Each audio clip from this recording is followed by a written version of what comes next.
Salut à toutes et à tous, ravi de vous retrouver pour une nouvelle édition de la Minute Quintée. On prend bien entendu la direction de l'hippodrome de Vincennes ce dimanche 16 février en compagnie des trotteurs.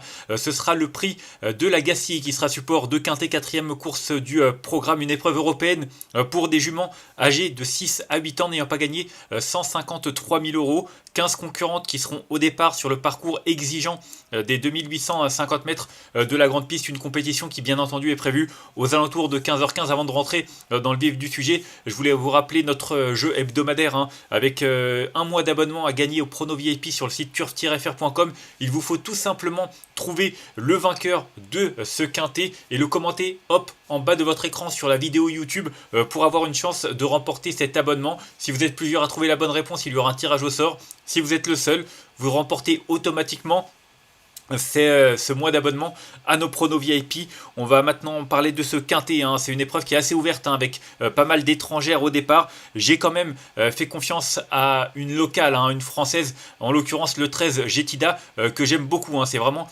une très bonne jument. Elle l'a prouvé lors de ses deux seules tentatives durant cet hiver, en s'imposant tout d'abord sur 2100 mètres le 22 novembre. Et puis 2 mois plus tard, elle a confirmé le 18 janvier, il y a quasiment un mois, en terminant deuxième d'une épreuve à peu près similaire, peut-être même légèrement plus relevée, quoique en tout cas elle n'a trouvé que Journée Rêvée pour la devancer, et Journée Rêvée a confirmé au niveau supérieur. Donc clairement pour moi la ligne est excellente. Elle a été préservée, seulement 2 courses pendant le meeting, c'est très peu pour cette période, d'autant qu'il y a 4 mois de compétition. En tout cas elle a été préservée, l'engagement est idéal, même s'il y a quelques étrangères de qualité. Franchement elle a beaucoup d'atouts à faire valoir, elle a beaucoup de dureté et je la pense capable de renouer avec le succès. Ensuite, j'ai retenu en deuxième position le numéro 8, Junkie, une étrangère. C'est pas comme son nom l'indique parce que c'est une J, mais elle n'est pas française. Toujours est-il qu'elle a montré elle aussi pas mal de qualité, notamment une très belle rentrée le 1er janvier en terminant deuxième sur 2700 mètres. Voilà, elle battait notamment Jouvence de Carrel, Dada Del Ronco, enfin un lot à peu près similaire pour le coup. Et c'est vrai que c'était vraiment une très bonne rentrée. Elle est de nouveau défaire des 4 pieds. Elle a été préservée, elle n'a pas été revue depuis un mois et demi. Donc voilà, elle aime courir de manière espacée. Je pense que le laps de temps est idéal. Et voilà, Thomas Lévesque et son père Pierre Lévesque sont assez confiants et c'est assez logique de lui accorder également un très large crédit. Ensuite, j'ai retenu en 3e position le numéro 7, Jalouse d'Olivry, qui descend de catégorie. Dernièrement, elle s'est montrée fautive, mais il ne faut pas la condamner là-dessus. D'ailleurs, c'était, je crois, la course où Journée Rêvée terminait deuxième.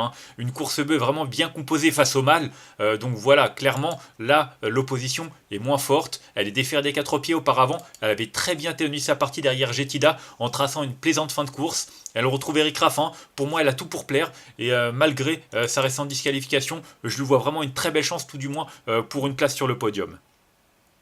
Ensuite, j'ai retenu en 4e position le numéro 9, Denia. Denia qui a montré de belles choses depuis son arrivée sur notre sol. Alors certes, elle se montre parfois un peu fautive. D'ailleurs, elle a connu des soucis d'allure sur 2 des 3 dernières courses qu'elle a courues, mais en dernier lieu, elle a vraiment remis les pendules à l'heure. Elle alterne trop attelé, trop monté, ça se passe mieux à l'attelage, même si elle a déjà bien fait au trop monté. En tout cas, elle est dans sa catégorie, elle reste sur une bonne 2e place, c'était il y a un peu plus d'un mois, derrière Jalen Radmalak. D'ailleurs, pour l'histoire, Jalen Radmalak vient de devancer Journée Rêvée dans une course où justement elle s'est montrée fautive, Jalouse d'Olivry, donc il y a des lignes croisées, et c'est vrai que celle-là m'a l'air très très bonne. En tout cas, Denia, si elle se montre sage, clairement, la voir sur le podium n'aurait rien de surprenant.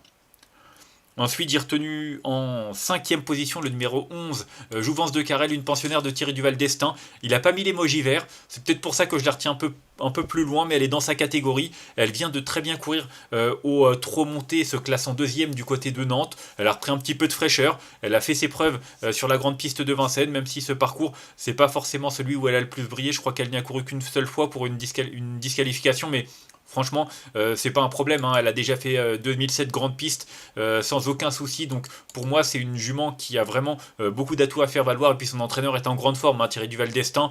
Il avait déjà mis un emoji jaune avec un de ses pensionnaires, un L qui s'appelle Lord Fromentro, et il s'est imposé comme à la parade. Donc voilà, je dis pas qu'elle va gagner, Jouvence de Carrel, sinon j'aurais retenu plus haut. Mais pour moi, elle a sa chance pour une 3, 4, 5e place. Ensuite, j'ai retenu en 6e position le numéro 5, Picture Perfect.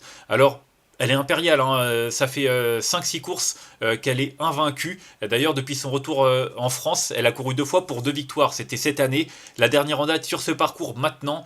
Non seulement elle monte un peu de catégorie, mais en plus, on l'a un peu laissé faire. Hein. La dernière fois, 1,15, c'est vraiment pas un excellent chrono hein, pour cette catégorie.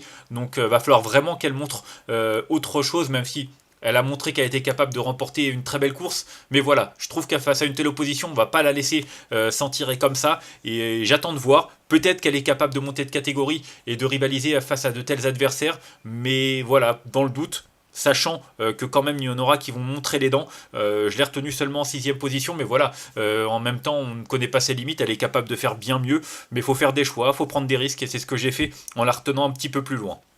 Ensuite, j'ai retenu en 7ème position le numéro 2, Dada Del Ronco, qui a terminé 3ème de Picture Perfect. J'ai suivi la ligne, elle a très bien couru ce jour-là. Voilà, elle a besoin d'être cachée. Je pense pas qu'elle ait une grosse marge de manœuvre. Hein. C'est l'une des moins riches au départ, et assez nettement d'ailleurs. Ouais, 92 000 face à des juments qui ont 150 000 pour certaines. Donc clairement, même si elle est un petit peu en retard de gain, il y a de l'opposition, mais elle devrait pas démériter pour autant, et elle peut pourquoi pas prendre une 4-5e place. Et enfin en 8ème position, j'ai retenu le numéro 12, Jane Map, qui est dans sa catégorie, qui vient de bien courir hein, du côté de Saint-Galmier, en battant notamment Esterman. Hein. Certes, il était ferré, il lui rendait la distance, mais j'ai bien aimé cette ligne. Et c'est vrai que pour son retour à Vincennes, elle est allégée dans sa ferrure, elle est dans sa catégorie à mon sens, et elle est capable de prendre une place comme beaucoup. Hein. C'est une course qui est assez ouverte, mais elle fait partie des bonnes possibilités. Et enfin, en cas de non partant, j'ai retenu le 4, Sangria Pellini, une jument qui vient de très bien courir hein, pour son premier essai sur notre sol. Alors c'était sur 2100 mètres, elle a trotté une 12,6. C'est pas un chrono extraordinaire, faut pas se le cacher.